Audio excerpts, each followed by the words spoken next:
ଆସିଲେ ଗୁରୁମହାରାଜ ହରିନାମ କହିଲେ ବେଟା ପାନ ଖାଇବ ଚା ପିଇବ ସେଇଟାର ହରିନାମ କର। ଭାଗବତର ମହାତ୍ମାରେ ଦିଆଗଲା ଦୁନ୍ଦୁଗାରି ତା ମାଆକୁ ପୁଅର ପକେଇଦେଲା। ଏଇଲା ଯେ ପୁଅ ଜନ୍ମ କରେ କ'ଣ ମୋ ପୁଅ କ'ଣ ସେୟା କରିବ ନା ଦେଖିବ ପକେଇବ ତାକୁ ନା ଦୁନ୍ଦୁଗାରିକୁ ତା ମାଆକୁ ଦୁନ୍ଦୁଗାରି ପୁଅର ପକେଇଦେଲା। ଏଇଲା ଯେ ପୁଅ ଜନ୍ମ କରେ ସେ କ'ଣ ମୋ ପୁଅ ସେମିତି ହବ ମୋ ପୁଅ ମୋତେ ବୁଢ଼ା ବେଳୁ ଖାଇଦେବ ଅମୁକ କର ସେମିତି କର।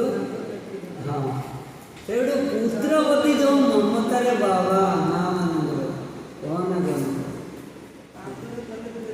ହଁ ସେଇ ତେଣୁ ବସ୍ତୁତ କହିବି ବସ୍ତୁତ ଏବେ ତ ସବୁ ଗାଡ଼ି ବାହାରିଛି ଗାଡ଼ି କରିକି ପ୍ୟାଣ୍ଟ ପିନ୍ଧା ଗାଡ଼ି ତାକୁ ବସେଇ ଦେଇ ତା ଗାଁରେ ଘର ସାରା ବୁଲେଇବେ ରଥ ଭଳିଆ ତାକୁ ଟାଣିବେ ସବୁ ଚାଲିବେ ରଥ କରିକି ସେ ଗାଡ଼ିକି ଟଣାଯିବେ ସବୁ। ତେଣୁ ଏଇ ଭାଇ କହିଲେ ସୁଖ ମିଳିଗଲେ ଯେ ସର୍ବଦା ନିଷ୍ଠୁର ରୁହନ୍ତି କୌଣସି ହାଲତରେ ନାହିଁ ତାଙ୍କର ମନ ବିଚଳିତ ହୁଅନ୍ତି। ସେଇପାଇଁ ଚାଣକ୍ୟ ଯେଉଁ ନୀତିବାଣୀ ଲେଖିଛନ୍ତି ସଂସ୍କୃତ ପଦ୍ଧତିରୁ କ'ଣ କହିଲେ ଚାଣକ୍ୟ କହିଲେ କ'ଣ ଦୁଃଖର କହିବ ପଦ୍ମ ଫୁଲ ଭଳି କୋମଳ ଆଉ ସୁଖ ଆସିଲେ ମହାଶୈଳଶିଳା ସମ୍ଭାବ କର୍କଶମ। ଦୁଃଖ ଆସିଲେ ଜାଣିନ କ'ଣ ବିଦ୍ୟତଙ୍କ ରୂପତଙ୍କ ନୈବତୁଲ୍ୟ କଦାଚନ ସ୍ୱଦେଶେ ପୂଜ୍ୟତେ ରାଜା ବିଧାନ ସର୍ବତ୍ର ପୂଜ୍ୟତେ।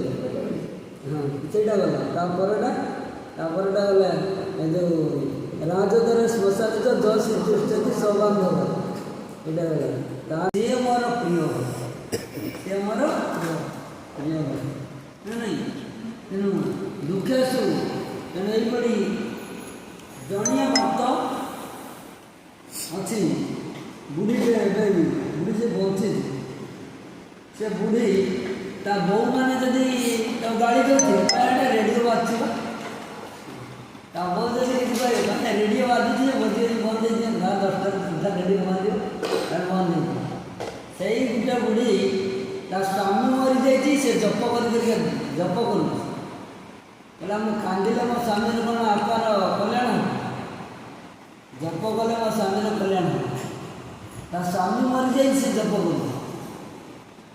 ଗୋଟେ ବୁଢ଼ୀ ଦେଖିଗଲା ସେ ପୁରା ଚୈତନ୍ୟ ମତରେ ଦୁଇଟା ବହି ମୁଖସ୍ଥ କରିଦେଇଛି ବୁଢ଼ୀ ହେଲେ ଏଣେ ବସ୍ତୁତ କହୁଛନ୍ତି କହିଲେ ମୁଁ କାନ୍ଦିଲେ ମୋର ସ୍ୱାମୀର କୌଣସି ଆତ୍ମାର ମଙ୍ଗଳ ହେବ ମୁଁ ହରିନାମ କଲେ ସେ ଜପ କଲେ